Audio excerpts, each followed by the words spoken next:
rappeler un petit peu. Les mecs, c'est bien la technologie. Faut augmenter le niveau de technologie. Non, c'est un problème de Mamad, hein, c'est pas un problème de technologie. De quoi Mamad? C'est quoi Mamad? Non, il m'a dit qu'il faut augmenter le niveau technologique. Je dis c'est un problème de Quand le Mamad. truc est Ouais. marrant, ça marche pas, ça marche pas. Là ça marche normalement. On a des mecs qui travaillent dans des boîtes high-tech. Des mecs qui travaillent dans des boîtes high-tech. Dans des startups, ils sont pas capables de nous arranger les histoires. Non, on fait rien. Il y a des mecs qui font de la crypto-monnaie qui sont pas capables Non, de on fait rendre rien. l'oseille. Heureusement qu'on a des médecins qui nous soignent. Ça c'est sûr. Ah. Qui nous nourrissent. Alors les amis, regarde si on est en ligne et puis tu envoies pour ce Joseph ou je sais plus. YouTube. בהישמע הפרצוף, אנא הקליטו אותו כשיעור זה. ובסיומה הקישו על 5. בסיום השיעור אפשר להקיש אותו של 9 כדי לתקן את J'ai dégoûté un petit peu trop tard. La fin, j'ai rien compris l'histoire. Maseret Megillah, Dafret Amoudbet, Daftet. C'est bon. Je te vois. En live, je te vois faire les mêmes gestes. Alors les amis, Bezrat Hashem, on va continuer, on a la nouvelle Mishnah. Tu sais quoi, Ariel? C'était la suite, ouais, c'est l'unanime de Touma Betahara, là, c'est à tête reposée, ouais. Ouais, c'est bon. Je l'ai envoyé. Là, on est là. Alors, on est là, Bezrat Hashem. Alors, on en a la Mishnah, En Ben Metzora Musgar, donc Ashiru Lelu Nishmat, Moshe Ben Rachel, Mordechai André Ben Rachmuna, Nared Ben Rachmuna, Gad Ben Esther. Donc on y va, donc la Fret Amoudbet à la Mishnah. En Ben Metzora Musgar, le Metzora Mukhla. Donc c'est des Mishnahs qui sont des sujets indépendants, donc on reprend un autre sujet. Le sujet d'avant c'était aussi de la Touma Betara, mais c'est un autre point, donc pas de rapport. Alors, il y a deux types de Metzora. Vous savez que le Metzora, comment ça marche? Une personne qui a une Tsaraat, il allait montrer ça au Kohen, le Kohen il est enfermé pendant une semaine, on voyait s'il y avait des Simané Touma qui apparaissaient. S'il y avait des Simané Touma qui apparaissaient, il était déclaré tout de suite comme étant Tamé, et ça y est, officiel, Tamé, plus besoin de voir le Kohen, on attend que ça passe. Maintenant, si les Simané Touma n'apparaissaient pas, donc les Simané Touma, ça pouvait être un poil blanc, une évolution de la tâche, de différents Simané Touma, ça rentrait dans ça pour l'instant. Et en tout cas, si Et alors, il a quoi juste? il n'y avait pas de Simané Touma, on refaisait un Seger. Moi, je regarde. Donc là, on vient de commencer là, le Nyan de... Le deuxième cas, c'est quoi? Il a pas de Simané Touma? Il n'a pas de Simané Touma. Après, il est venu le voir le Kohen. Non, il a un Siman Touma, mais il a une tâche, mais on va voir l'évolution. Si après une semaine de Seger, il n'y a pas eu de Simané Touma, on lui refait encore c'est-à-dire qu'il n'y a pas eu un poil blanc qui a truc. Il a une Tzarat, il a une Zarat, mais on sait pas si elle est métamat ou pas. Donc pour l'instant, il est ce qu'on appelle Metzora Mousgar. Il est Mousgar, il est en Seger. D'accord? On connaît maintenant la notion de Seger, d'accord? C'est quoi? Ça traduit comment? En tout cas, voilà. Donc, Les Tunisiens, ils ont une version un petit peu plus allégée. bon. Confinement, comme Donc, après, s'il a terminé. Et nous, il y en a qui n'ont pas besoin de voir l'évolution. Donc, en tout cas, sans rentrer dans les détails qui sont pas cachés avec la Mishnah, en tout cas, là, il y a du, ce qui nous intéresse, il y en a qui sont Mousgar, il y en a qui sont Mouklat. On est Mouklat à partir du moment où il y a des Simané Touma. C'est ce que je veux dire. Les Simané Touma, c'est le fameux poil blanc qui sort, les différents types, le Pichayon, si ça commence à s'étaler plus, la taille, elle commence à grandir, etc. Tous ces Simanim là qui font que, se référer à Parashat Tazria Metzora, d'accord? Maintenant, c'est quoi la différence entre les deux? Finalement, les deux, ils sont en isolement. Les deux, ils sont en confinement. Les deux, ils sont sortis du Machané. Donc, quelle est la différence entre les deux? Nous dit la Mishnah, la seule différence entre les deux, c'est Préa ou Prima. Donc, c'est le fait de devoir faire Péria ou Prima. Alors, Priya, c'est le fait de déchirer ses vêtements. Non, l'inverse. Prima, c'est le fait de déchirer ses vêtements. Et Priya, c'est le fait de se laisser pousser les cheveux. Non, Priya, c'est de se laisser pousser les cheveux. Au contraire, avant. Là, on parle du Metzora. C'est quand tu vas te faire sa tara, qui va se raser la tête. Et comment on appelle ça? Et Priya, ça veut dire soit se laisser pousser les cheveux, ou soit être la tête découverte. La tête découverte, ça veut dire Priya, c'est sans kippa. Sans kippa. Et Prima, c'est quoi? Déchirer les habits? Déchirer les vêtements, ouais. En tout cas, bon, ça c'est une marloquette pour Priya, et Prima c'est déchirer ses vêtements. Donc il y en a un, c'est-à-dire le Metzora le plus ramour. C'est le Metzora qui a été Mukhlat, qui a été décrété en tant que Metzora officiel. Officialisé Metzora Tamé. Donc lui, il doit faire ces choses-là, tandis que celui qui est Mousgar, qui en attente de voir comment va évoluer sa rate, lui, il n'a pas ces choses-là. Maintenant, deuxième point que la Mishnah nous dit, c'est que la différence entre celui qui devient Tahor, et encore une fois, une autre différence, ouais, ça je veux le dire, on va voir dans la Mishnah juste après, c'est qu'encore une fois, on a expliqué qu'il y avait deux types de, enfin deux types, c'est le même type en réalité, mais de Metzora. Un Metzora au départ, il commence avec une petite tâche, il la montre au Kohen, il dit oulala, ça, attention, on va voir comment ça va évoluer. D'accord? On le mettait en Séguer, c'est-à-dire on le mettait en quarantaine, et on voyait comment ça évoluait. Au bout d'une semaine, il retournait voir le Kohen. Si au bout d'une semaine, ça n'a pas évolué, il n'y a pas eu un siman de Touma, on lui refaisait encore une autre semaine. Maintenant, s'il y a eu un siman de Touma, bah, il est décrété tamé, toutes les règles s'appliquent, on lui déchirait ses vêtements, on lui laisse pousser les cheveux, etc. Toutes les règles qui s'appliquent. Par contre, si, au bout de 2 semaines, c'est qui est important. Si au bout de 2 semaines, il était tahor, hop là, il sort comme si rien n'était. Il ressort comme si rien n'était. Mais par contre, les 2 semaines qu'il a passées, c'était 2 semaines où il était tamé. Mais là, maintenant, il sort comme si rien n'était. Il me semble que c'est même sans migvé. On savait pas. C'était tamé. C'est pas qu'on savait pas. Il n'y a pas de siman Touma. C'est que c'est... Il n'y a pas de siman Touma. On a dit qu'il n'y a pas de siman Touma, c'est qu'on savait pas. Il n'y a pas de siman Touma. D'accord, non, c'est pas qu'on savait pas. C'est qu'on voulait voir s'il allait déborder sur une Touma Khamora. Alors justement, on dit quoi la différence entre les deux, c'est qu'il ne doit pas porter Korban justement. En ben Tahor mitoch Esger, les Tahor mitoch Echlet. La seule différence entre celui qui devient Tahor après avoir fait un Séguer, donc il n'a pas été décrété officiellement en tant que personne Tmea, et quelqu'un qui n'a pas, et quelqu'un qui est mitoch Esger, mitoch Esger, mitoch Echlet, excusez-moi. Le rasage, c'est la Tiglachat et les Tziporim. Alors, c'est quoi la Tiglachat et les Tziporim? C'est que, en fait, je sais pas comment passer. C'est que chaque centimètre là, c'est, ouais, t'es dans la place du, dans les ondes. T'es dans les ondes. Non, c'est bon, il n'y a pas de problème. Et bon, nickel. Non. Juste que si je pousse ça, j'ai peur que ça décale le truc. Ça a sauté. Non, ouais. Ça a sauté. Non, mais c'est pas ça quand je le bouge, c'est moi. Bref. Mais ça restait de toute façon. En tout cas, là, ce qu'on est en train de dire, c'est que la différence entre, on vient de démarrer, on a la Mishnah, d'après Tamoudbet, En ben Tahor mitoch Esger et Tahor mitoch Echlet. La seule différence entre celui qui devient Tahor après un Esger, donc qui n'a pas été déclaré officiellement tamé par le Kohen, qui était juste en attente, en Séguer, et celui qui est Tahor mitoch Echlet, c'est-à-dire après avoir justement été décrété comme tamé Mukhlat, et donc qui doit attendre que Sarat parte. Donc la seule différence c'est Tiglachat et Tziporim. Tiglachat Ubashir Nishar Tzadik Nishar Bashir Al Tikar Lo Tishur תעשה בעצמך, הוא בשיעור. אחרי זה... il veut qu'il fasse un café. חבל, הוא לא מגיע כל יום, אז כשהוא מגיע שיישאר. Il y a plus, on a plus de capsules. Alors on y va. Il y a plus de capsules de toute façon. הוא אמר שבכלל אין קפסולות בכלל.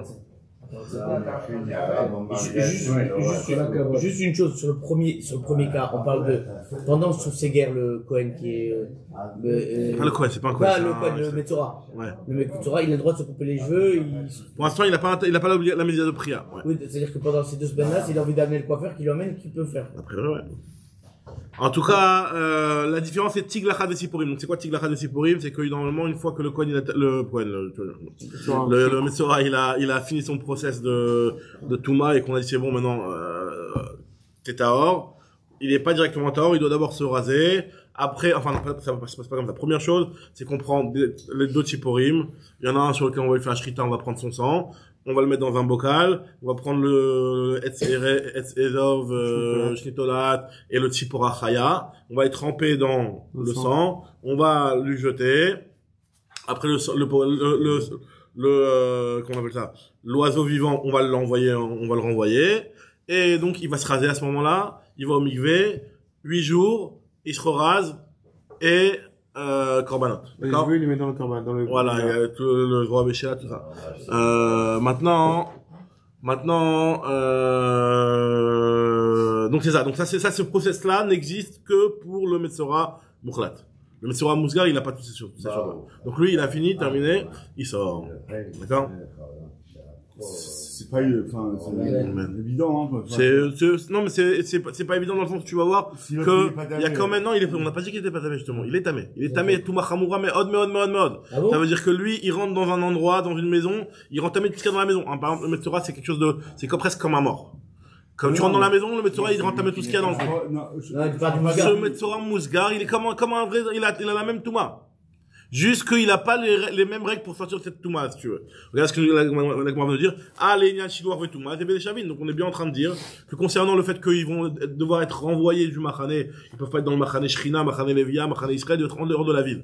D'accord? C'est quoi Machané Shrina? C'est dans le Beth Amikdash. Machané Levia, c'est le Harabaït. Et Machané Israël, c'est la ville de Yerushalayim. Ils devaient sortir carrément de la ville. Donc ça, c'est pour les villes qui sont entourées de murailles de l'époque de Yeshua ben Nun. Enfin, entourées de murailles, ouais, de l'époque de Yeshua ben Nun.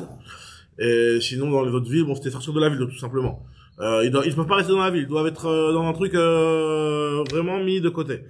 Les Metzora Mousgar aussi ont cette règle-là. Et pareil, la Touma aussi. Le niveau de Touma, que lorsqu'un Metzora, il est bail, la bail, tout ce qui est babaï doit être sorti, tout ce qui est dans la maison est tamé, comme si c'était un mort quelque part. Il a aussi ça. Il est pas statué encore. Ouais, ce qui est marrant, c'est que on a l'impression que c'est pas un safek, c'est pas un cas de safek, c'est un cas intermédiaire, et puis après, il a pas encore été officialisé, la Touma Chamoura, le niveau de Mouchlat, mais, il est quand même Metzora. Alors, nous dit Agmadou, c'est tout cette chose-là. Menane Milé, Détané, Rav Shmuel Bar Yitzhak Kamed et Ravuna, il y a marqué Vetiaro à Kohen, Mispachati, le Kohen le purifiera. C'était juste Mispachat, c'était juste une petite tâche. Vechibes Begadav, Vetaer. Il devra quand même laver ses vêtements et il sera purifié. En tout cas, il sera purifié. Alors, d'où on sait? Tu vas me mettre Fatit?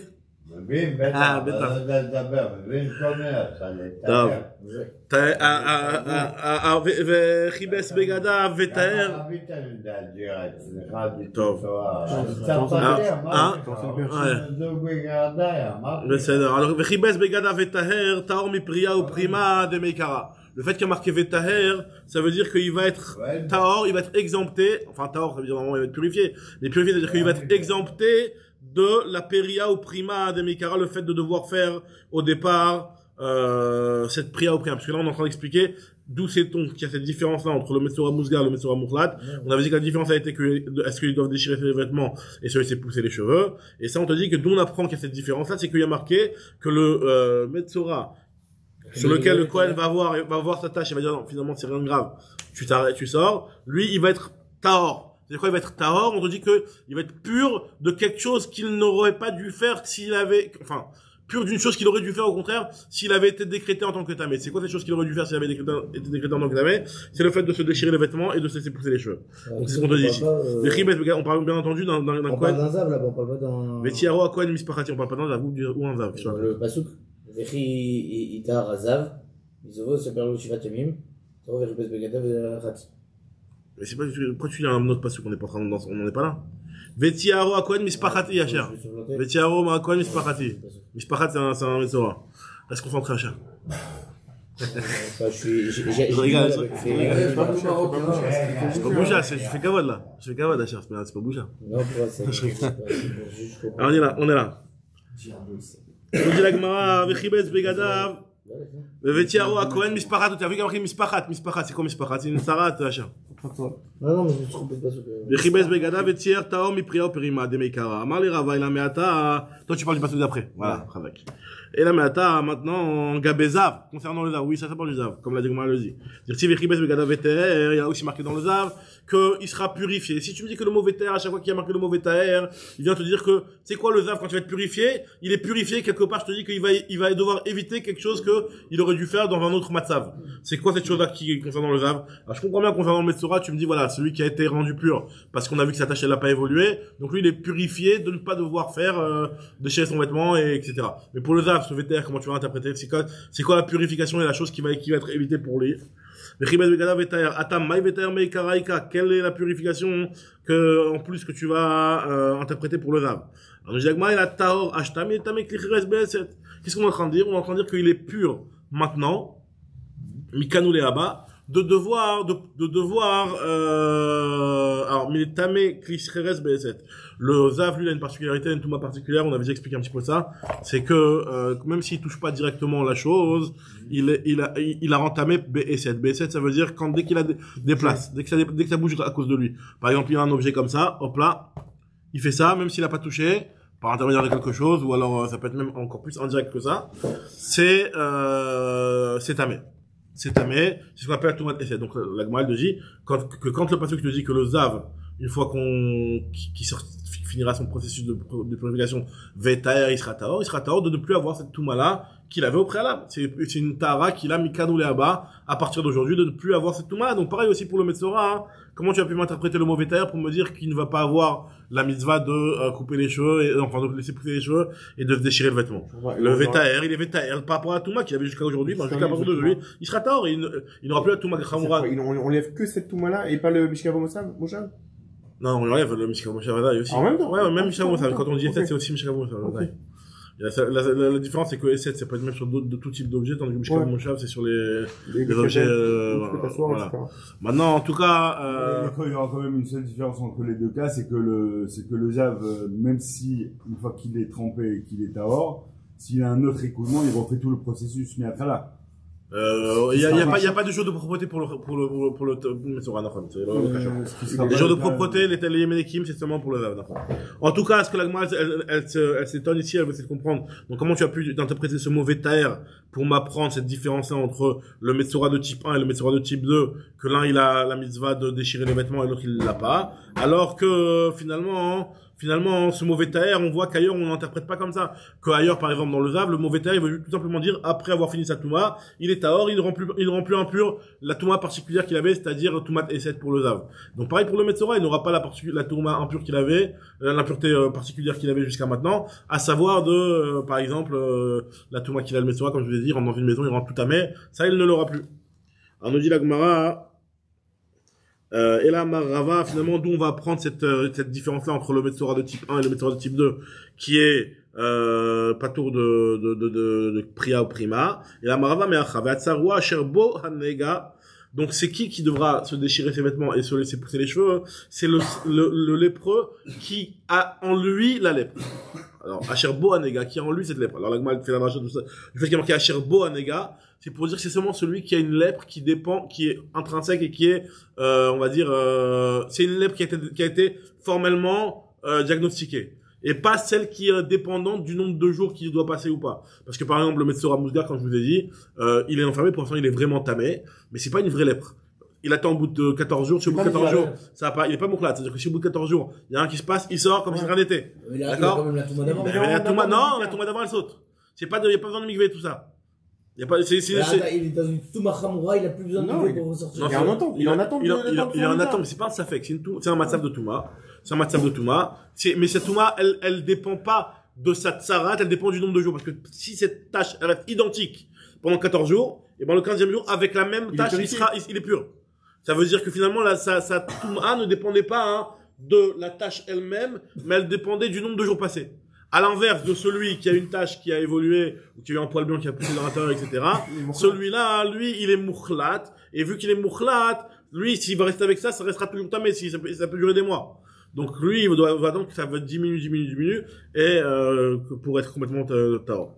Donc là, nous dit la Gemara, Rava, il nous apprend du fait qu'il y a marqué Vatsaroua, Sherbo Hanega, Mishetzarat, Otluya Begoufo. C'est seulement celui qui a Fatsarat qui dépend de son corps. Tandis que le Metzora Mousgar, lui, il a Tsarat, son impureté, elle dépend du nombre de jours. Il y a Tzavé, Shen Tsarat, Otluya Begoufo, la Beyamim. Donc c'est pour ça que lui, il ne sera pas concerné parce qu'il y a marqué dans le Passouk, à savoir le devoir de déchirer et l'obligation de laisser pousser les cheveux. Amar le Abaye lui a dit, la Meata, Kol Yeme Ashera Negabo, Yitma. Il y a marqué dans le Passouk, tous les jours où il a la Tsarat sur lui, il est tamé. Alors pareil, si tu vas me dire que cette touma-là n'est applicable qu'à celui qui a un negabo, qui a vraiment la tsarat en lui et pas le Metzora Mousgar, alors que nous on sait très bien que la touma elle est même pour l'autre. כל ימי אשר נגע יתמה, מי שצרתו תלויה בגופו הוא דטעון שילוח, ושאין צרתו תלויה בגופו אין טעון שילוח. Là, en l'occurrence, dans ce passage-là, on parle de le renvoyer en dehors du machané. Il est tamé à tel point qu'on doit l'envoyer en dehors du machané. Est-ce que tu vas me dire que c'est seulement celui qui a le Metsura Mukhlat, qui a une tzarat chez Tlouyabo, c'est seulement lui qui va être renvoyé du machané, et pas l'autre? On sait très bien que tu m'as dit dans la Mishnah que ils sont équivalents sur ce point-là. Même le Metsura Mousgar, il est en dehors du machané, exactement. Vérité Machinami, si tu veux me dire que oui, effectivement, le Metsura Mousgar, il sera pas en dehors. Pourtant, on a vu dans la Mishnah que oui. Véla Katané, on a dit dans la Mishnah que En Ben Metsura Mousgar, le Metsura Mukhlat, et la priya au prima, la seule différence, c'est déchirer les vêtements et laisser pousser les cheveux. Mais à part ça, sinon, sur le Shiloach et la Touma, ils ont le même statut. Halenian Shiloach, ou les Temouye Bebia. Les Temouye Bebia, ce que je vous ai dit, d'être tamé quand ils rentrent dans la maison. Ils rentrent dans une maison, quand la Shabbabaï, c'est tamé. Le fait d'être envoyé du Machané et la Touma, c'est des Chavin. Donc tu vois bien que le mot Asher, Machané, c'est le camp, mais en fait ici dans le sens que d'être sorti en dehors de la ville, quoi. Ils doivent être sortis en dehors de la ville pour être isolés. Donc nous dit la Gemara que par rapport à ça, ils sont équivalents. Nous dit la Gemara. Donc tu vois bien que le terme de Asher Anegabo, tu ne peux pas en faire un dracha comme tu viens de me dire. Toi, tu m'as dit que du fait qu'il y a marqué Asher Anegabo, je déduis, dans le passage qui nous parle de déchirer les vêtements, donc je déduis que c'est que celui qui est Asher Anegabo qui doit déchirer son vêtement, c'est-à-dire le Metsura Mukhlat. Tu m'as dit qu'Asher Anegabo, ça fait référence au Metsura Mukhlat. Je vais te porter un autre passage qui te parle de la mitzvah de le renvoyer en dehors du Machané. Et là-bas aussi, il y a marqué que celui qui est concerné par ça, c'est celui Asher Anegabo. Et toi-même, tu m'as dit que ça inclut et le Mousgar et le Mukhlat. Donc tu vois bien que le terme Asher Anegabo, c'est pas quelque chose qui te fait référence seulement à celui qui est Metsura Mukhlat. Alors, nous dit la Gemara. Le Mukhlat, le Mousgar, il déchire pas ses vêtements. Le Mousgar, il déchire pas ses vêtements, justement. C'est ça la différence. Alors, nous dit la Gemara, Amar le Yeme Kol Yeme. Les rabots Metsura Mousgar les Shilouar. En fait, dans le passage de Metsura, de Shilouar, les Michutz Lamachané, de renvoyer en dehors du camp, il y a marqué Kol Yeme Asher Anegabo. Tous les jours, tout celui qui a, il y a marqué Kol Yeme. Tout celui qui est en train de passer des jours de Tzarat. D'accord? Le fait qu'il y a marqué le mot Kol, c'est un ribouille. Donc, ce ribouille-là, il vient m'inclure aussi le, Metsura Mousgar. Mais sans ça, le Asher Anegabo fait référence que à celui qui a la Metsura Mukhlat. Donc on peut rester sur la logique de... כן. זה לא איזה תואנך עבודה בשיקום 4 שעות שברות הנפש של הקצת. אין לי זמן, צריך להיות לשמור. אז אני עושה לך ברכה ואתה הולך. הרב תבטת כמה שקלים לקנות את הכדור ואת הזרקה שאני אעשה. אתה יכול לעשות לי כמה שקלים? מה? אני ב-60 שקל. אני אבדוק אם יש לי משהו. מי שיעזור כל המוסיף, מוסיפים לו. כל מי שיתן השם ייתן לו כילד. תודה רבה כל הישועות. תודה רבה. אתה לא יודע כמה אני אוהב אותך. אם אני לא הייתי אוהב אותך, אתה לא היית אוהב אותי. נכון. לא, הרב, אל תדבר. הרב, אני אוהב אותך. תמיד אני שואל עליך. נכון. גם אתה נמצא, גם אתה לא נמצא. אוהב אותך מאוד, הרב. גם אנחנו כולם. תודה רבה לכולם. אמן. תודה לגזל תורה. לא, אתה נהנית, בהצלחה. כל הכבוד לך. הרב, בזכות שסבלתי ועברתי גיהנומים, אני מאחל לך כמו יום, שיהיה נהפוך על הפוך ותראה רק ברכות שלך. אמן, תברך אותו, כל הכבוד. אמן, אמן, אמן, אמן. תודה. Allez, on y va. Donc on y va, les amis. Amen. Amen.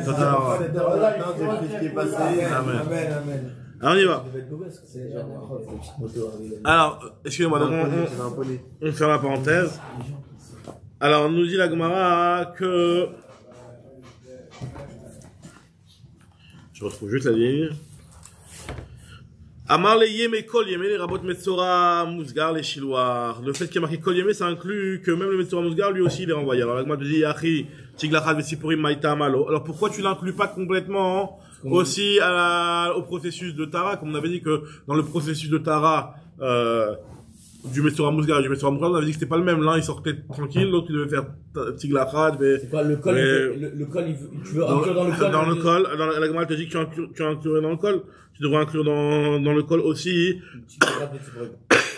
Exactement. Nous dit la Gemara, on a la Mishnah qui est claire. Je comprends pas pourquoi on justement, Mishnah. Pourquoi la Mishnah a dit ça? Pourquoi le Tana lui pense pas comme ça?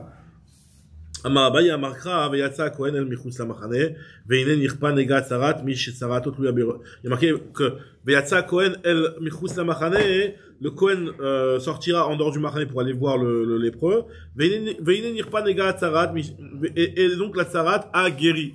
Donc c'est lequel qui va être concerné par le fait de devoir faire tout le processus de se raser et d'emmener les corbanotes, etc.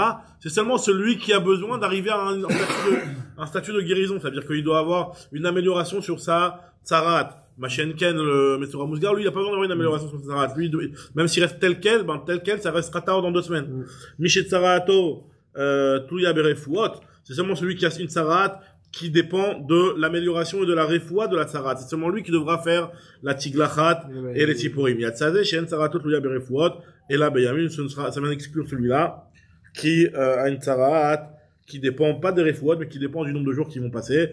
Tant qu'il n'y a pas de, ça s'appelle pas de refoua, le fait que ça n'a pas empiré. Le fait que si ça stagnait, c'est propre, exactement. Très bien. Donc là, on a fini un petit peu les 2 grosses mishnahs qui parlaient de Touma Vetara, qui sont en gros, c'est pas le seul daf compliqué de Megillah, mais on va dire que c'est un des dafim compliqués de Megillah. Alors on y va continuer encore un petit peu. On est toujours dans des sujets de pas simples, mais un petit peu moins compliqués. Alors on y va. Nous dit la Mishnah. En ben sfarim letfilin mezuzot ela she'asfarim nirtavim bechol lashon utfilin mezuzot enam nirtavot ela ashurit. Alors la seule différence entre les sfarim du Tanakh, c'est faire Torah Nevi'im Ktuvim, et les tfilin et les mezuzot, la seule différence c'est que les sfarim tu peux les écrire potentiellement bechol lashon. Alors bechol lashon, alors voilà, on va faire la distinction entre le lashon et le ktav. Il y a en réalité il y a 2 facettes, il y a la langue et il y a l'écriture. Donc il y a la langue c'est le lashon hakodesh et l'écriture c'est ashurit par exemple. Nous ce qu'on a de nos jours, la langue lashon hakodesh, l'écriture ashurit. Maintenant il peut avoir écrit en lashon hakodesh de l'araméen. D'accord, c'est en ashurit mais c'est en araméen.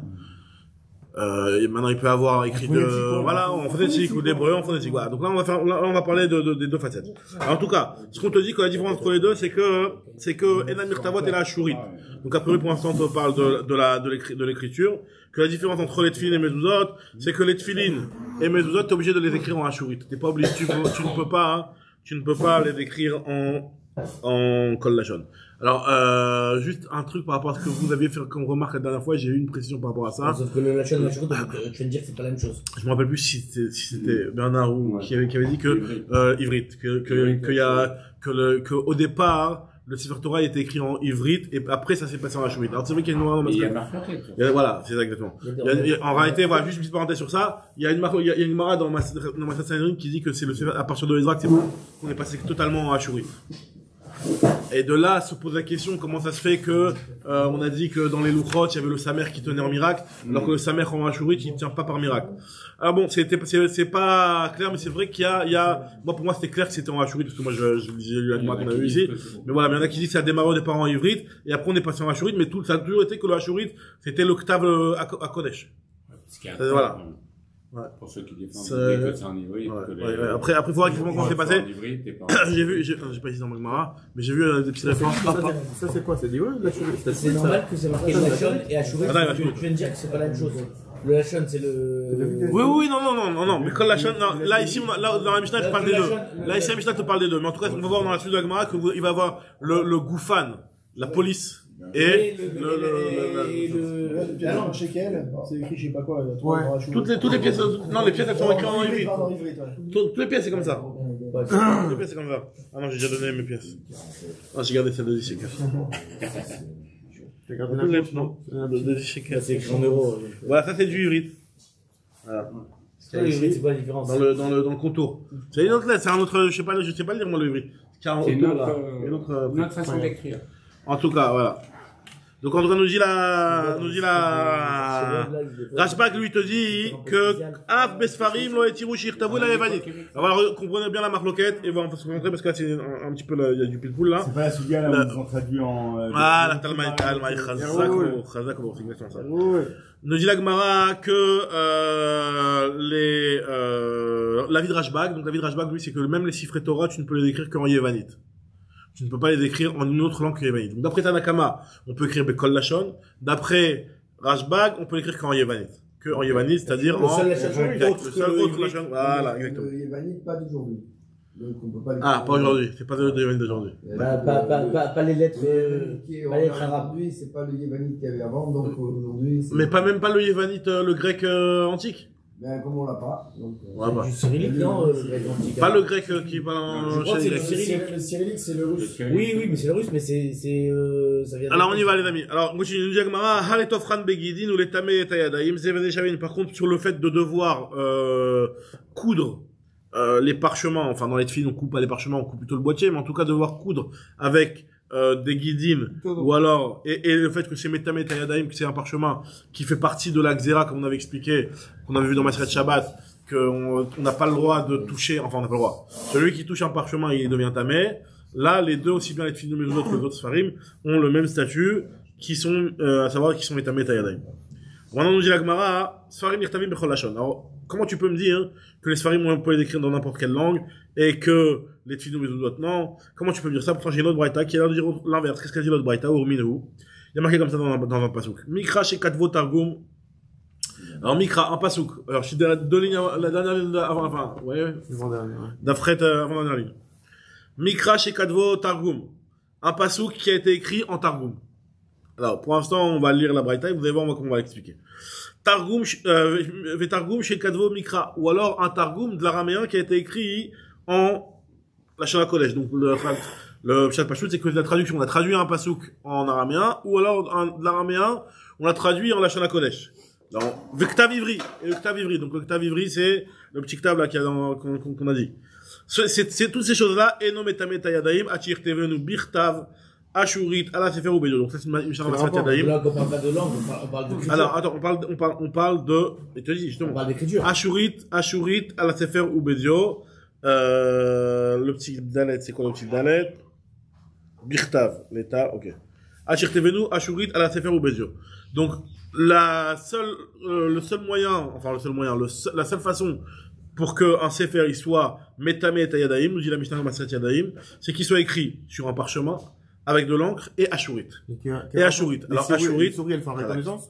Hein, la souris ne font pas de reconnaissance, mais la Xéra n'a été dit que dans ces choses-là. Et le ashurit, c'est quoi? C'est le Ktav Shelanu, comme on dit Rashi, c'est le Ktav qu'on a nous. Juste quand on dit Targum, c'est de l'araméen. De l'araméen. C'est de l'araméen, c'est des lettres spéciales ou c'est reste de la chourite? Alors, t'as raison. C'est que, a priori, on parle d'écriture ici, on parle pas de langue. c'est vrai. On parle ici de l'écriture. C'est vrai, quand on parle de Ashurit, on parle d'écriture. Maintenant, la Mikra chez Katvot Targum, on dirait qu'on l'a pris dans la langue et dans l'écriture du Targum. En tout cas, voilà. Donc, ce qui est marqué dans la Mishnah, c'est vrai, je suis d'accord avec toi qu'il y a cette petite ambiguïté-là, mais si on a la réponse de Rabat, tu vas voir tout de suite que, finalement, de quoi on parle. Pour l'instant, ce qui est marqué dans la Mishnah, c'est que, pour qu'on soit Metamé Tayadaim, il faut que ce soit écrit en Lashon HaKodesh, Be'ashurit, Vakon. D'accord? En Lashon HaKodesh, Be'ashurit. On va dire que l'ashurit, il inclut aussi la langue de Lashon HaKodesh, à Sefer ou Bedio.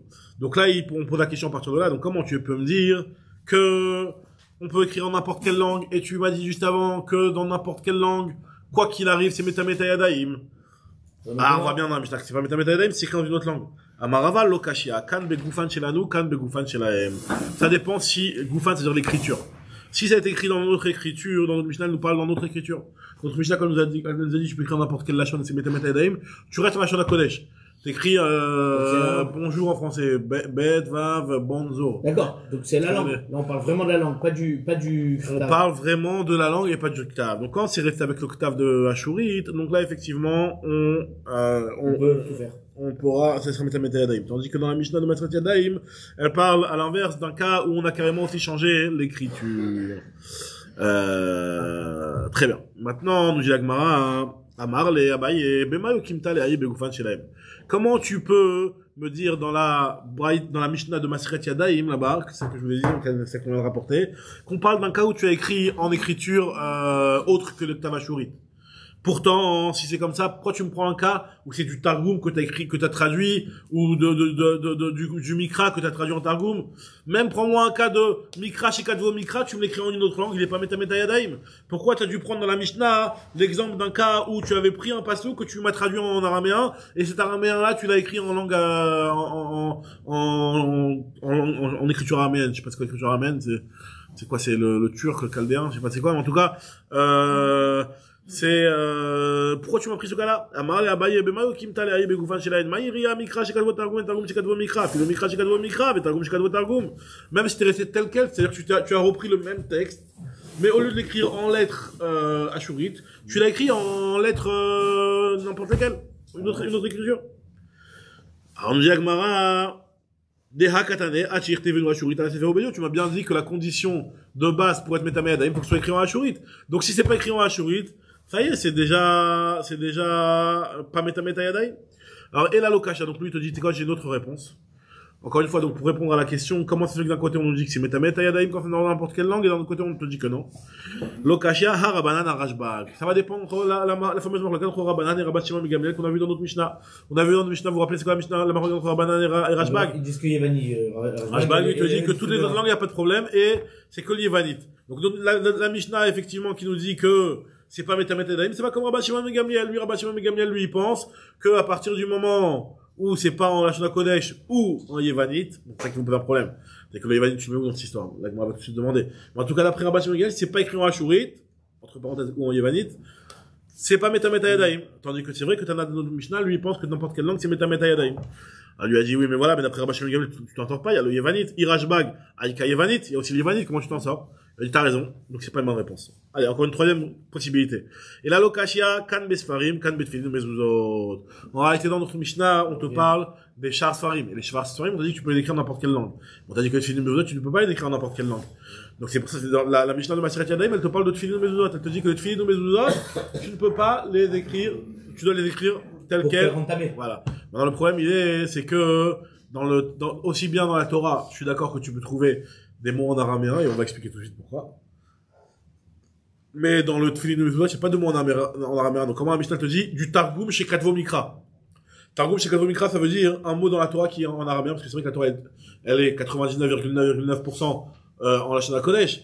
Mais il y a des petits mots en araméen des fois, comme on va rapporter, comme vous le savez, dans l'alliance qu'il y a eu avec entre Lavan et Yaakov, il y avait Yegar Saaduta, donc Lavan c'était un araméen, donc Yegar Saaduta, et lui il avait appelé Gal'ed, le fameux monticule qu'ils ont fait. Donc Yegar Saaduta, c'est en araméen, la traduction de Gal'ed. Donc il y a un mot en araméen, il y a des petits mots dans la Torah qui font des petits mots en araméen. Donc je peux comprendre la Mishnah qui me dit du Targum que tu as traduit en Mikra. Mais si on parle que des Tfilin de Mezuzot, dans les Tfilin de Mezuzot, tu regardes dans les 2 parachutes de Tfilin de Mezuzah ou dans les 4 parachutes de Tfilin, il y a aucun mot et aucun terme qui fait référence à de l'araméen, c'est que du Lashon HaKodesh 100%. Donc, nous disons Gemara, kan besfarim kan Tfilin de Mezuzot, Tfilin de Mezuzot maïtama mishum. Alors, avant d'arriver à ça, moi d'abord elle te dit, pourquoi Tfilin de Mezuzot, on va à tout prix que ce soit écrit dans la même langue et pas traduit. Tfilin de Mezuzot maïtama mishum dirtiv beu ve'ayu. Il y a marqué, et les choses seront. Ve'ayu ve'aveyatan, le mot ve'ayu, ça veut toujours dire dans l'état. Dans l'état, le vayu, ça veut dire c'est le verbe être. Le verbe être qui veut dire dans l'état et sans aucune différence. Bevatan yiyu. Avec moi, c'est pour la question que je vous ai demandé. Maïtargum shekazvo mikraïka. Dans les tefilin, quel est montre-moi le verset où il y a du targum que tu aurais peut-être pu traduire en Lashon HaKodesh. Alors, je dis, biche, la Torah, je comprends bien dans la Torah, c'est ce que je vous ai dit. Ika Yegar Seaduta, il y a le mot Yegar Seaduta, le fameux monticule qui se sont faits pour faire leur alliance entre Yaakov et Lavan. Donc, Yegar Seaduta, c'est de l'araméen. Donc, si tu traduis Gal'ed dans la Torah, à ce moment-là, alors oui, c'est du Targum que tu as écrit en Mikra. Et la Hacha, Maï Targumika dans les Tfilin, c'est quoi? Et la Lokashia, Kan Bemegila, Kan Besfari, en tout cas, pour répondre à la question, t'as raison, c'est pas une bonne réponse que je viens de te donner. La vraie réponse, c'est de dire que la Mishnah qui nous parle et qui nous dit qu'on n'a pas le droit de traduire et si on traduit, ça, c'est pas un métamé yadayim, ça parle de Megillah. Tandis que notre Mishnah, nous, elle parle de Shar Sfarim. Et dans la Megillah, tu ne pourrais pas. Tu ne peux pas traduire en une autre langue. Ça chidouche. Tu ne peux pas traduire en une autre langue que ce qui est marqué dans la Megillah. Pourquoi? Parce que dans la Megillah, il y a marqué Kirtavam. Kirtavam, c'est ce que j'ai moi tout de suite. Maïtama, Megillah Maïtama, dire Tivbe, Kirtavam, Echilshonam. Tu dois la laisser dans la langue et dans l'écriture. Même si là-bas, le plat du Pazouk, c'est l'inverse. Mais Rashbag dit que c'est en Yévanite. Oui, mais c'est pas Métamé Yadayim. Elle n'a pas la Kedusha autant qu'un vrai parchemin. Tu ne peux pas lire la Megillah dans ta, par exemple, pour t'inquiéter. Le fait que ça rend. C'est à la fin qu'ils disent ça.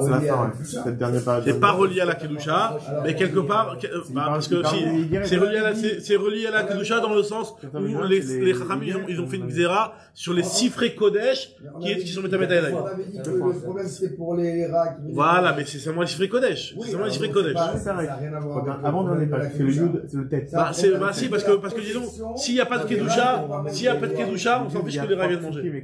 Les Chachamim, ils ont mis une xéra, à cause des rats, comme vous dites, parce que, c'est quelque chose qui a une Kedusha et on veut essayer de la préserver et de la protéger. Donc là, à cause de la Kedusha qui nous oblige à protéger ces fers-là, les Chachamim ont fait une xéra de ne pas mettre du ochel à côté et de rendre tamé si on le touche. D'accord? Donc maintenant, ça démarre quand même de la Kedusha. Dans quelque chose qui n'a pas la Kedusha. Donc là, on est en train de nous dire que quelque chose qui n'est pas Metamet Ayadayim, des choses qui ont écrit, la Megillah qui a été écrite en une autre langue. Alors oui, c'est une Megillah, tu peux étudier dedans, c'est du Talmud Torah, il n'y a aucun problème. Mais le texte lui-même, il n'a pas la Kedusha, tu ne peux pas t'acquitter de la Megillah avec, il n'y a pas de Tumat Yadayim dessus, quand tu vas le toucher. Toutes ces choses-là qui sont seulement dans le cas où ça a été écrit sur le parchemin en Ashurit. Donc c'est quelque part lié à la Kedusha, même si c'est pas une conséquence directe de la Kedusha, mais disons que à cause de la Kedusha, les Chachamim ont fait cette zéra là. Donc c'est seulement dans les Sifrei à Kodesh. Donc ça va ensemble. Maintenant, la Gemara elle te dit que donc là, encore une fois, c'est la Megillah. Donc dans la Megillah, sur ça, on est en train de nous dire que si c'est écrit en une autre langue, c'est pas bon. Non, je suis juste une petite remarque, c'est que le mot Kirtava Vechil Shonam, au contraire, dans la Megillah, il est dit dans le sens que chaque pays, on lui a envoyé selon sa langue. Donc, mais là, on te dit, il y a quand même marqué dans la langue et dans le truc. Donc, dans la Megillah, tu la restes dans cette langue. Il y a quand même, la Gemara comprend quand même de ce lachon-là que ça veut dire que ça reste dans la même langue et dans la même écriture. Alors, en tout cas, on veut savoir dans la Megillah où c'est qu'il y a du de l'araméen, puisque finalement, on veut essayer de comprendre la Mishnah de Maseret Yadayim qui nous dit de l'araméen qui était traduit en hébreu. Donc, l'hébreu qui était traduit en araméen. Où il y a de l'araméen dans la Megillah. Alors, vous allez voir qu'il y a des mots que vous savez peut-être pas que c'était de l'araméen. En fait, c'est de l'araméen. Par exemple, nous dit la Mishnah, nous dit la Gemara, Maï Targum Shekadvo Mikraïka, Marav Papa, il y a marqué Venishma Pidgam Amelech. Pidgam, donc c'est Pidgema, c'est Dvarim, en Elou Dvarim, Ilen Pidgemaya. Voici les Pidgam. Pidgam, ça veut dire les paroles. Les paroles. Donc Pidgam Amelech, c'est de l'araméen. C'est de l'araméen hébraïsé, j'ai envie de te dire, parce que il n'y a pas marqué Pidgamaya, tu vois. Mais c'est un shoresh qui est aramite. C'est un mot qui a une racine araméenne. Donc, ça, c'est l'araméen. Et donc, si imagine-toi quelqu'un, il écrit une Megillah, il veut le faire en Lashon Kodesh, total. Et il écrit, au lieu de marquer Vaï Pidgam Amelech, Vaï Dvar Amelech, il écrit. Et ben là, c'est du Mikra, du Targum chez Kadvo Mikra. Et là, c'est plus Metamet Ayadayim. T'as rendu ta Megillah pas souvent. Et donc là, c'est un problème. Donc là, nous dit même si finalement c'est la même chose, hein, c'est la même signification, il n'y a pas de différence. Autre endroit, Rav Nachman bar Yitzchak te dit, Vechol hashim yitnu yekar li baalen. Et toutes les femmes donneront du yekar. Alors c'est quoi yekar? Yekar, c'est du kavod. Le kavod en araméen, c'est yekar. Yikra de Oraita, le kvod à Torah, par exemple, Yikra de Oraita, on dit, c'est le kavod à Torah. Yekar, c'est le kavod. C'est en araméen, donc, les femmes donneront du kavod à leur mari. Donc, Asher, si tu veux faire écouter ça, c'est dans la 41e minute, tu peux faire écouter. Les femmes de Roger Kavod. Il est sorti quoi que mon frère, c'est un bateau qui est accroché à la maison, vous l'avez pas vu. Ah. Il est accroché à la maison. En tout cas, nous dit la Gemara que Vechol hashim yitnu yekar li baalen, c'est de l'araméen, et donc ça, si tu as traduit en hébreu, c'est pas bon. Rav Ashi Amar, donc ça c'est une réponse qu'on a donnée, c'est de dire que là notre Mishnah elle nous parle de Shar Sfarim, tandis que la Mishnah de Maseret Yadayim elle parle de Megillah, et dans la Megillah, en autre langue, dès que tu transformes un petit peu, c'est plus Metamet Ayadayim. Tout le monde est d'accord sur Megillah, il n'y a pas de... Et sur ça, il n'y a pas de Megillah, il n'y a pas de Machloket, puisque même Tanakama qui lui disait... Même Rashbag. Rashbag Vadaï. Rashbag lui te dit que c'est que l'Imani. Donc en tout cas, voilà. Donc d'après aussi tout le monde, on te dira que c'est pas Metamet Ayadayim la Megillah. Rav Ashi Amar, il te dit autre chose. Kitania Aïb et Shar Sfarim. Verabi Udahi. Donc je te dis cet enseignement-là, il parle des autres Sfarim. Alors on parle pas de la Megillah, on parle des Nevim et Ktuvim. Mais pas, et notre Mishnah nous parle de Sefer Torah. Et en fait, ça veut dire quoi? Rav Ashi Amar Kitania Aïb et Shar Sfarim. Verabi Udahi de Tanya. Il y a une braïta, regarde ce que Rabbi Udahi dit. Rabbi Udahi nous dit que Tfinu Mezuzot, En Nichtavim, Ela Ashurit. Donc Sarim c'est quoi? C'est Kotora? Ah voilà, justement, on va expliquer tout de suite. La braïta nous dit comme ça, que les Tfilin et Mezuzot, eux, ils ne peuvent être écrits qu'en Ashurit, ça on l'a dit, Tfilin et Mezuzot, ça d'après tout le monde. Tfilin et Mezuzot, Vadak, ça doit être écrit en Lashon HaKodesh, Vayou, Be'aviyatan Yeyu, tel quel. Verabotenu, et Rashbag, lui, il a autorisé Yevanit. Il tirou Yevanit. Il a autorisé le Yevanit. Ve'akti ve'ayu, pourtant il a marqué ve'ayu. Et la Ema, Sfarim Nirtavim Bechol Lashon. En réalité, si tous les Sfarim peuvent être écrits Bechol Lashon, au départ, la Gemara comprend que Rabban Shimon Gamliel, comme si qu'il avait autorisé, nous on avait compris que Rabban Shimon Gamliel, il avait autorisé que les autres Sfarim, il avait été restrictif, de dire pas toutes les langues, mais que le Yevanit. Là, au début, la Gemara comprend que même les filles de mes autres, ils autorisent le Yevanit. C'est ce que, voilà, c'est ce que. Alors, la Gemara, elle reprend encore, elle pose une meilleure question. La Gemara, elle pose une question du Passouk. Dans la fille de mes autres, il y a marqué le mot Ve'ayu, donc c'est sûr qu'il peut pas autoriser le Yevanit. La Mishnah, pourquoi tu veux dire ça de la Mishnah? Non, il a pas dit ça de la Mishnah, il a dit la vie de Rashbag. Il a pas parlé de la Mishnah. Il dit voilà, la vie de Rashbag, c'est ça. Alors, dans la Mishnah, c'est vrai que dans la Mishnah, ça rentre pas, et en plus, la Gemara te dit tout de suite qu'il y a le Passouk Ve'ayu, Ve'akti Ve'ayu. Alors, la Gemara dit t'as raison. Je vais t'expliquer mieux. Et la Ema, Sfarim Nirtavim Bechol Lashon. Les Sfarim peuvent être écrits en n'importe quelle langue, pas les autres. Les Sfarim peuvent être écrits en n'importe quelle langue. Rabotenu et Tirou Yevanit. Et Rabotenu, nos maîtres qui font faire Rashbag ici, ont autorisé le Yevanit. Alors, c'est quoi Tirou, Michal Tanakama Asar. C'est quoi ils ont autorisé? C'est-à-dire que Tanakama, lui, il a interdit d'écrire en Yevanit. Il est ouvert. Alors, moi, quand il dit Rabotenu, Lo Tirou est là. Shirtevu est là Yevanit. En fait, on a corrigé cette braïta là, où nos maîtres, eux, n'ont autorisé que en Yevanit. Donc maintenant, cette braïta là, on l'a compris clair. Elle nous dit que, je pense qu'on a vu dans la Mishnah, que les autres avis Chachamim, eux, ils autorisent. Non, Rabotenu, c'est Rashbag, c'est pas Chachamim. Ah, ok. Tanakama, Chachamim, eux, ils autorisent Bechol Lashon, les Sfarim Bechol Lashon, et Rashbag, lui, il autorise que Yevanit. Alors que les autres, ils ont autorisé même Yevanit et même les autres Lashon. On dit la Gemara maintenant, voilà, regarde ce qu'elle nous dit. Ve'amara Vetania, et sur ça il y a une braïta, donc là c'est ça qui nous intéresse. Et sur ça Rabbi Yehuda il a dit, Afkshi tiru rabotenu Yevanit. Même quand ils ont autorisé en Yevanit, lo tiru et la Sefer Torah. Ce qu'ils ont autorisé seulement dans le Sefer Torah. Mishum Maaseh de Talmai Ameler. Alors voilà, maintenant on va encore l'histoire de Talmai Ameler. Alors regardez c'est quoi l'histoire. Déjà pour comprendre la réponse de la Gemara, et puis après on va démarrer sur l'histoire de Talmai Ameler. C'est que, finalement on est en train de nous dire qu'il y a une différence entre les Sifrei Torah et autre chose, c'est que sur les Sifrei Torah, il y a eu une petite dérogation de traduction, à cause de l'histoire de Talmai Ameler. Donc finalement, quand on nous a dit que dans notre Mishnah, que tu peux écrire en n'importe quel lashon, on parle de tous les Sfarim Sifrei Torah. Pas autre chose que ce qui a été autorisé dans le cadre de l'histoire de Talmai. Ici, ça voudrait dire que si on lit le Sefer Torah Shabbat en grec, ce grec-là. Est-ce qu'on a yoté ou pas? Alors, est-ce que c'est directement, alors ça, c'est un sujet qui est dans ma Sota, le fait, c'est pas par rapport à ce qu'on vient de lire, on nous a dit que ça peut être écrit, alors logiquement, si ça peut être écrit, ça peut aussi être vu. Non, mais il a raison que quelque part, sur logique, ça peut être écrit. Mais non, c'est pas forcé. C'est là qui était la plus puissante au monde. Imagine ça. Non, on va voir que le Yevanit, c'est particulier, le Yevanit. Le Yevanit, c'est parce que, par rapport à Yefet, on va voir. En hébreu. C'est écrit en Yevanit. Comme on a le Sefer Torah. Et alors, c'est du français. Alors, bonjour de tout à l'heure, alors. Ah, c'est pas du temps. Non, non, du traduction aussi. Traduction aussi du texte.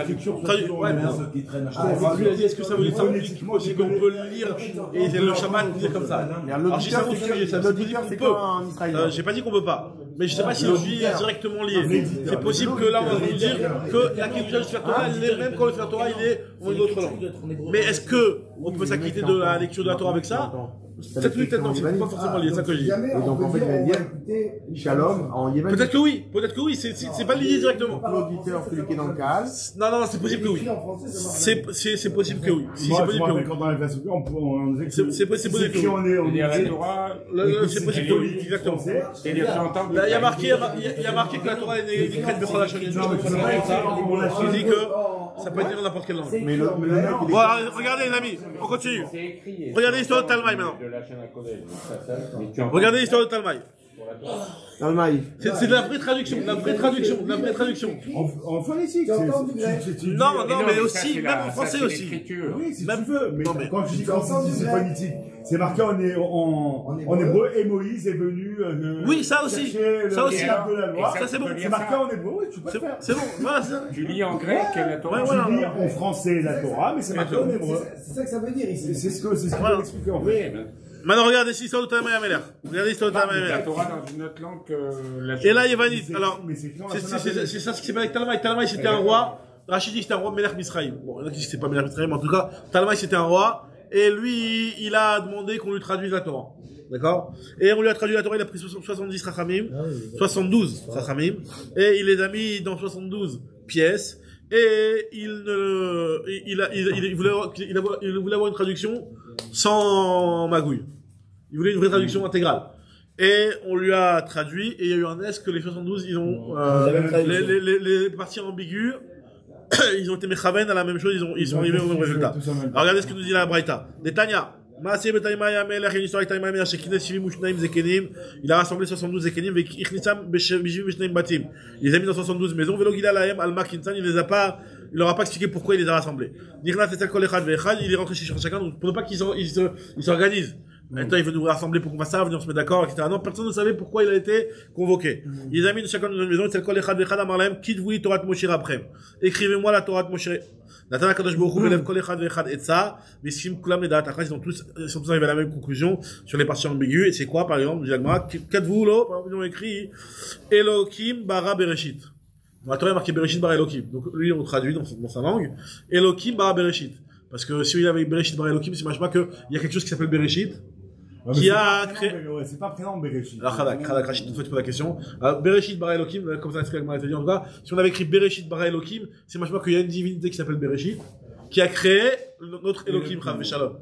Donc lui a dit, on va pas faire d'ambiguïté. Elokim bara Bereshit. Donc tu comprends que Bereshit, c'est le commencement. Alors toi, tu poses la question, je dis, ouais, mais en traduction, le mot Bereshit, c'est pas une divinité. Bereshit, c'est dire, tu vas le traduire ça, Batrala, au commencement. En fait, tu te dis que malgré tout, les goïms, ils comprennent que c'est le premier mot qui débute, qui est le démarrage de la Torah, c'est lui la divinité. Donc, quoi qu'il arrive, même si c'était au commencement, on aurait dit commencement, c'est une divinité. Parce que c'est comme ça qu'on doit le commencer. En tout cas, regardez la suite. Et c'est Adam Betselem, ou Bidmout. Ils ont traduit au singulier. Même si dans la Torah c'est marqué au pluriel. Nous allons créer un homme. Comme s'il y avait plusieurs divinités. Quand il a demandé conseil, aux Malachim. Et alors, pour ne pas en faire d'ambiguïté, il a traduit, il a écrit ça au singulier. Et c'est Adam Betselem ou Bidmout. Vayechal bayom hashishi. Vayishboad bayom hashvi. Il y a marqué dans la Torah que Kadosh Baruch Hu, il a terminé le 7e jour de travailler. Terminé le 7e jour, c'est-à-dire qu'il a encore travaillé un petit peu le 7e jour. Et eux, ils savent pas que Kadosh Baruch Hu, le 7e jour, ce qu'il a créé, c'est le repos.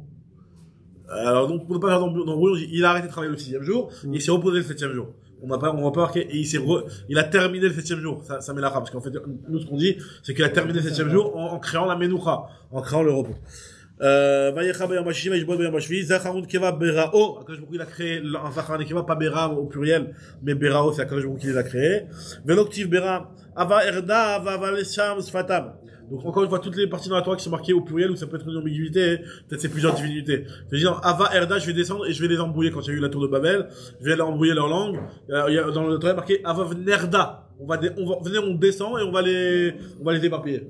Mais si on lit la Torah traduite en grec, si c'est autorisé de lire la Torah, ouais, on change l'ordre des mots comme eux l'ont changé. Ouais, à partir du moment où on garde le sens. C'est-à-dire, tu transformes, c'est autre chose. C'est que tous les sodotes de la Torah, c'est sûr que tu lis. Voilà, parce que la Torah, elle a une couche. La Torah, elle a une couche qui est le pshat pashut. Après, toutes les finesses qui vont être, d'accord, mais c'est dans le, ce qu'on ça dit. va changer, bien sûr, ça change. Badaï, il y aura une, donc tu vas lire la paracha avec des mots inversés. Exactement. Donc, Badaï, la Kedusha, elle va cacher. C'est un tridouche, c'est sûr que la Kedusha de la Torah, elle va être réduite dans ça. Toute la profondeur de la Torah, elle va être réduite dans ça, bien sûr. Bien sûr que c'est quelque chose qui doit pas être fait les khatrina, bien entendu. C'est pas que une traduction, ça tu enlèves l'essence du truc. Ça enlève la, le côté immuable de la Torah, tu peux pas changer même le truc. Il n'est pas en grec. C'est-à-dire, tu l'utilises pour faire les rachats, comment tu vas les faire? Pour lire la parole. Non, tout ça on perd. Si on traduit, on perd, bien sûr. Oui, mais voilà, mais ça reste quand même une Kedusha. Il y a la Torah, s'il y a ici une traduction de la Torah, ça reste la Kedusha de la Torah. Alors regardez ce qu'on continue. Maintenant, en fait, dans cette traduction qu'ils ont fait, encore une fois, qu'est-ce qu'ils ont traduit? Vatitrak Sarah Bikrovea. Une autre histoire, regardez l'embrouille. Une petite correction féministe. Regardez le féminisme de la Torah. Ce roi Talmai, apparemment, il était féministe, apparemment, ce roi. Et il y a marqué dans la Torah que quand Avram, il s'est moqué, quand on lui a annoncé que tu avais un enfant, il a rigolé. Akadosh Baruch Hu lui a rien dit. Par contre, quand Sarah, elle s'est moquée, Akadosh Baruch Hu, il a sauté. Il a dit quoi, tu te moques? Et pour ne pas que ce gars, lui, il commence à dire, attends, pourquoi les femmes, on se moque, et les femmes, on les reprend, et les hommes, on les reprend pas. pour ne pas qu'on fasse de discrimination entre les hommes et les femmes. Donc, ils ont dit qu'en fait, que Sarah, quand elle s'est moquée de, pas Bekirba, pas à l'intérieur d'elle, parce que sinon voilà, moi Abraham aussi s'est moqué à l'intérieur de lui, il n'en a pas à personne, tu lui as rien dit. Et pourquoi Sarah, quand elle s'est moquée de cette nouvelle à l'intérieur d'elle, tu l'as reprise? Alors on te dit non, elle s'est moquée Bikrovea. En parlant avec ses copines, quoi. Ça veut dire que finalement, hein, c'est pour ça qu'on l'aurait repris, parce qu'elle en a parlé. Alors qu'Abraham Avinu, lui, il a pas fait à l'intérieur de lui. Donc pour ne pas que il y ait ce genre de remarques de la part de Talmaï, Vachitra qui sera Bikrovea. Pareil aussi qui Beapam Argushor, Birsonam Ikrou Avou, ce qu'on a vu dans la paracha de la semaine. On a vu dans la paracha de la semaine que Shimon Velevi Achim, voilà, il y a marqué que quand ils ont tué, par leur colère, ils ont tué un homme. Alors ils ont enlevé homme, ils ont marqué shor à la place. Pour ne pas qu'on dise attends, vos avots, c'est des criminels. Donc ils ont changé. Vaikach Moshe et Ishto et Banav Yerkevem al Nose Bnei Adam. Il y a marqué que Moshe Rabbeinu, il a pris sa femme, il l'a mis sur ce qui porte les hommes, pas sur un chamor, parce que chamor c'est pas assez cavote pour un. C'est comme si tu dis, il va rouler en petite Clio. Le représentant du peuple, il faut une meilleure voiture. Donc ils ont corrigé ça. Moshav ben Israël asher yashvu b'Mitzrayim ou b'Shar Aratot. Il y a marqué que les Israéliens sont restés 400 ans en Égypte. C'est pas qu'en Égypte quand tu calcules les années. Donc il m'a dit, ils ont rajouté les 400 ans que les Juifs ont passé en Égypte et dans les autres terres. Finalement, parce que ça commence depuis Yitzhak, les 400 ans. Les 400 ans. C'est pareil. Arba Mocha. Vaishlach et Zatouté ben Israël, Zatouté ben Israël lo shalach yado. Là-bas, le Zatouté, c'est la traduction de Hatzilé. C'est un racham de Chashivut, pour ne pas qu'on croie que c'est les Bachurim, les gens peu importants qui avaient été envoyés, les Kabel Pnei Shrina. Donc on a traduit, on a mis la touté. Donc je termine juste ça. Il y a deux points. Lo Hamad Ish Nasati. Il y a marqué que Moshe Rabbeinu, il a dit, je n'ai pas profité même d'un Chamor. Alors, machma, que d'un Chamor, t'as pas profité, mais t'as profité d'autre chose. Donc, celui qui a un esprit tordu, il peut faire des déductions comme ça. Donc, on a dit, lo Hamad, je n'ai pas convoité rien du tout. Asher Chalak Hashem Lokecha Itam Le'ahir Lechol Ha'amim. Donc, la Torah que Hashem nous a donné pour la partager au peuple. Donc, concernant la Avodazara, c'est des psukim de Avodazara.